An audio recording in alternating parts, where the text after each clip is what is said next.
Welcome back to the Dune Hippie channel vlog. I'm here to kind of have an update. I kind of was making some videos and doing good, being consistent, trying to put a video out a week, but then I got sick. Still been out here working, but tried recording a couple of videos and my voice was just not having it. I kept coughing during it and kind of gave up on it and decided I'm just going to get some work done, and when I feel better, we're going to get back on the video. So let's kind of bring you up to speed on what I was doing and where we're at. If you notice, this frame is now painted. I did finally get the inside of this thing still had like some factory cross member bits and different stuff like that on the frame. So got a sawzall in here. There was some brackets right in there. Got them cut. Flap wheel sanded the frame, and then also got all that stuff painted up while I had everything pulled out of there. So now you can see we've got a steering box bolted up in here. Our pitman arm is on. Beams are going back in. Radius arms are all in. And yeah, kind of that's where I'm at on that.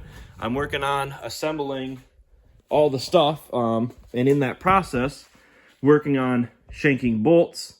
By that, what I mean when I say shanking a bolt, that's having the right amount of bolt and not threads to go into your tabs like that.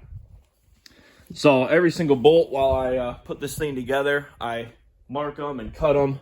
I guess you can notice like on this one. And so now the nut is on there, the bolt is cut. We don't have any extra threads on there, nothing like that. But that bolt is shanked all the way through. There is only shank in those threads. That's something I bring it up on this channel quite a bit, and I'm gonna always keep bringing it up because I still have yet to date any vehicle that I've ever worked on here. Every vehicle that comes in and I have to take stuff off of it and work on it, they never have shanked bolts. And then oftentimes the tabs are always ovaled out. And then it's a car that, makes a lot of noise, a lot of clanks and stuff like that. So I will always bring that up. But anyways, check out those sweet Dune Hippie Machine hubcap covers. You can get yours on DuneHippieMachine.com. I got those installed on there for the very first time. This is the hub. This is a D44 snout. So that snout right there. This is the Ford big bearing is what it's known as. I use OEM snouts and parts, bearings, stuff like that. It's all Timken bearings.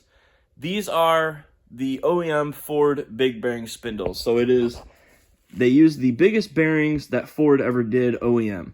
These, you would find these on anything TTB or solid axle that was four-wheel drive. Like 70s, 80s, 90s, there's all sorts of different ones.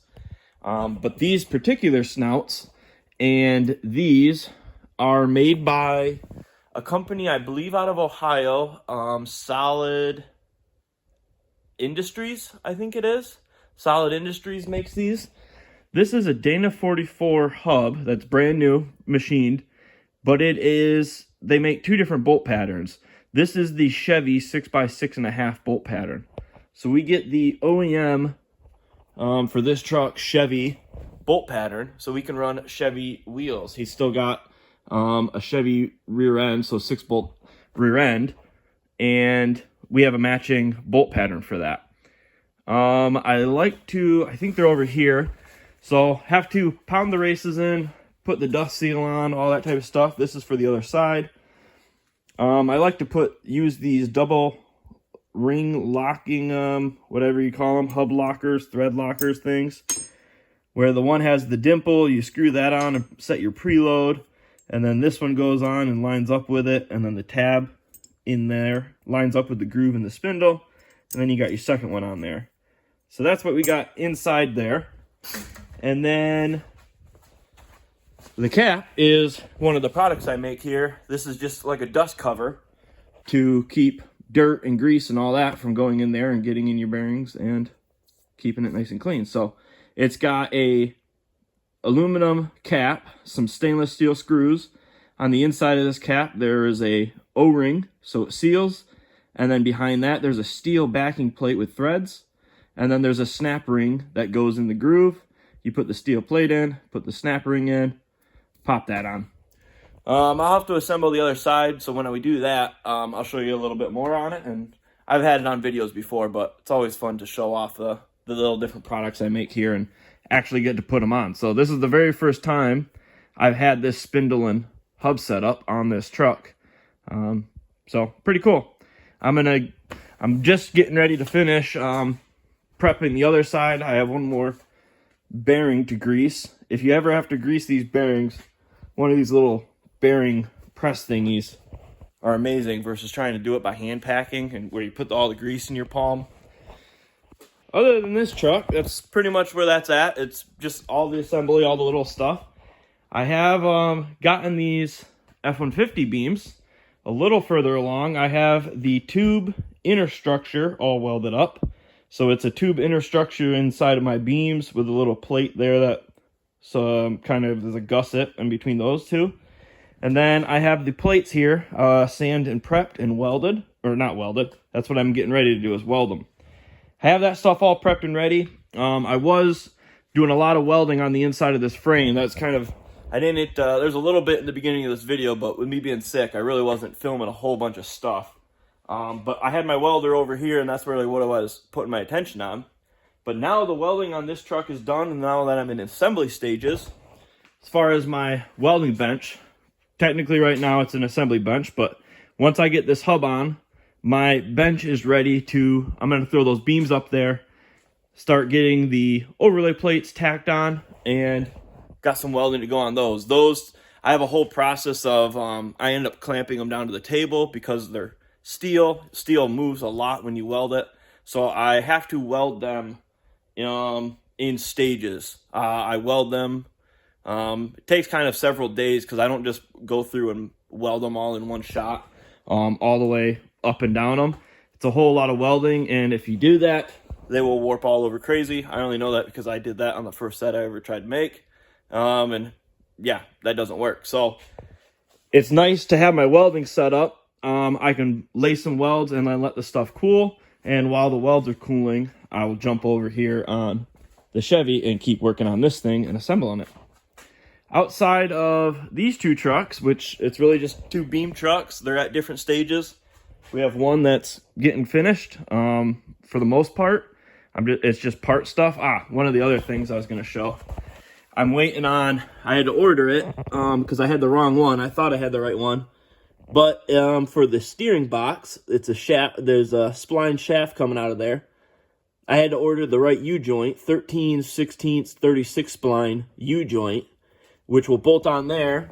And then using some double D steering shaft rod, we will hook it up to the steering shaft there. So waiting on one part there, and then the steering will be fully hooked up. But that's, anyways, kind of where we're at on that one. Getting it wrapped up and done. And the F-150 over there is still in the very early stages of getting that beam kit going. I'm still welding up components and trying to get all the pieces ready to then do the install on that one. Outside of beam stuff, I'm starting to get some shocks showing up in my shop. Outside of building these trucks and suspension, I still do a lot of shock work, a lot of rebuilds. And for the season in Michigan, our season ends October 31st. And it really kind of falls off in the shock work. People kind of put their dune stuff away and kind of forget about it for a couple months.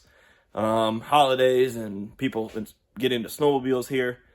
And then about January, end of December, January time, people start remembering, oh, my shocks were leaking. I should probably get those rebuilt for April. April 1st is when our season opens. So kind of gotten my first little trickle of those in. I've got two A-arm Chevys. It's always funny how stuff like that works. I haven't had shocks in here for a couple weeks. And then two guys with A-arm Chevys both hit me up. One set of Foxes, one set of Kings. So I will get those rebuilt. in the next couple weeks. I have some shocks that I just finished up, rebuilt.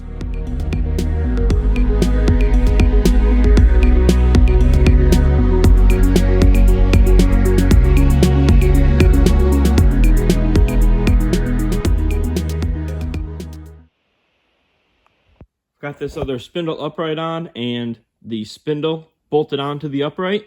So that's what I'm talking about when I say spindle upright. And then this is the actual spindle. Here is the hub.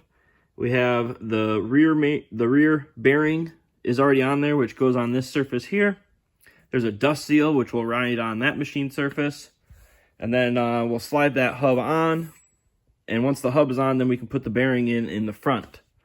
And then this is the locking nuts that go on after that on these threads here, and then we'll lock that all down. You can see inside this hub now, this is spline because this is for a four-wheel drive, so this would be for like a lockout, a four-wheel drive lockout. We don't use that for this application. It's all two-wheel drive, so that's what this product comes in. This is just a fancy dust cover, but now you can see these are all the parts that I was showing on the other side. And then here is, so that little plate, it'll drop down there to these, where these splines are. And then you can see there's a little groove in there. That C-clip goes in there. And then this O-ring goes on the back side of that there. And essentially you are then with the bolts sandwiching this C-clip, which is in that groove, with that plate and this cap. And then the O-ring is riding on the surface in there. So just keeps all of the water, dirt out of your bearings and out of your hubs, keeps everything running nice. The only other you might notice, if you these are hollow because they need to have, if you're four-wheel drive, an axle shaft coming through there. For all of my applications, I just haven't done it yet on this build. I need to do that so you don't see it, but I will take a solid piece of material and put that in there and weld it on each end so that will close off. Because if you actually look right now, there is a hole all the way through there, so dirt and water could get through the backside of that if that's not closed off. A lot of people will just even put a plate and weld them on there, but I like to actually slug them up and weld them solid just to get some more strength out of them. And then I also will put this in my CNC mill and I'll drill 6 more bolts in here. These are 12 bolt flanges, so I just like to put extra bolts in there. Why not? We have the CNC mill, so why not use it? So that's missing yet, but other than that, it's still the same procedure for putting all this stuff together. So now we'll go ahead and keep on assembling this stuff. Just wanted to show all this stuff a little bit disassembled before I actually put it on there. So.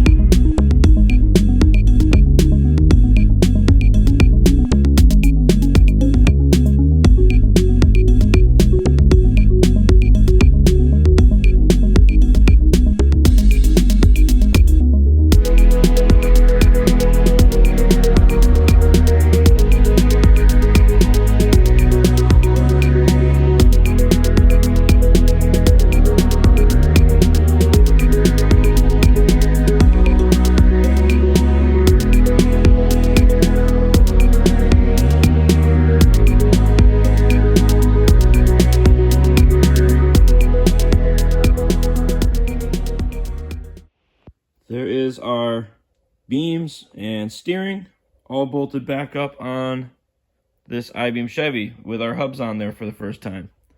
I got the thing all drooped out, wanted to just check it all out. And I have a little bit better example of showing why I am, when I say shanking bolts, all I'm really doing is cutting the extra threads off the end of a bolt. When you order your bolts, that's really when you're doing your measuring. You're measuring to see how much shank you need on bolts, and then you got to go either online or to a store, wherever you're getting hardware, and measure the shanks and find the ones you are going to need. And once you do that, you're going to be left with a bunch of threads sticking out the back of your hole because the bolt's so long to get that shank that you need. And that's all it really is you're just cutting the end of the bolt. And this would be a reason on a beam setup why that needs to happen. You can see this beam and this steering tie rod, both, they swing up in through here, and they'll actually tuck all the way up in here. And they, if this bolt was not shanked and this had the threads about that long, probably still hanging on there, this beam would come right into it. So it needs a shanked bolt for our clearance interference that we have on this. And then same for this one here. If this was hanging out here, this would come up and hit it. So that is a little example of why we are buying bolts with the correct shank on them and then actually cutting the threads. So I just wanted to clarify that a little bit more. I know I'm saying I'm shanking the bolts, but you're really not doing anything with the shank. That's all done when you measure and buy the bolt. You're just cutting the ends of the thread off, which for me, I just do them with a cutoff wheel, and then I take a little flap wheel and kind of sand that first. It makes a sharp thread, so just kind of sand that over. And then, yeah, nice shanked bolts. But that is the beam kit back on this thing. I would say at this point I'm probably about 90 to 95% done with this. The last things I'm needing to do, which I kind of already showed in this video, I'm waiting on the delivery man to bring it to me, is the U-joint for that. So we can hook up the steering, and then steering will be completely done. And what was the other thing? Oh yeah, brakes. So here's those rotors I was talking about. You can see the center bore on them because these OEM stock had a unit bearing. Did not have a hub like this, but now we have a great big old hub that those need to fit over top of and go on there, and then we can do the caliper bracket. So that is going to be next video on this one. We're going to be doing the brakes, so I'm going to kind of show you exactly what I do. Throw those in the CNC mill, we'll open those up, and then we'll do all the caliper stuff and make a nice little bracket on that. For now, the rest of this video, I think we're going to give you one more look-see there and everything. But for now, we're going to jump over to the other side of the I-beams. I said in here I needed to start getting welding, so I got one of them set up here. I got two of the plates prepped. I'm going to start tacking that one up. And then there's a set of plates standing up over there at my little deburr table. So we're going to get the welder flipped on and start getting another set of beams made up.